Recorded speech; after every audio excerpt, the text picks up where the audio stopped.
Instagram चलेगा, YouTube चलेगा, लेकिन व्हाट्सअप लाइन दिखाएगा।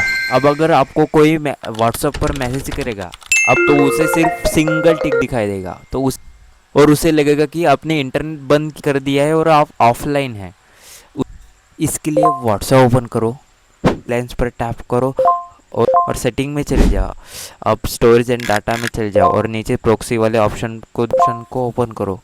अब यहाँ सेट प्रॉक्सी पर टैप करो और 1.1.1 लिख कर सेव कर दो।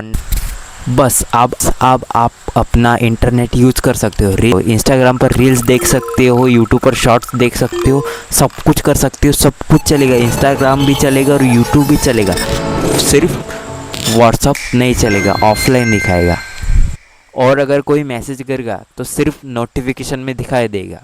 क्या ये ट्रिक मेरी पुरानी है या नहीं है, मुझे कमेंट में बताओ।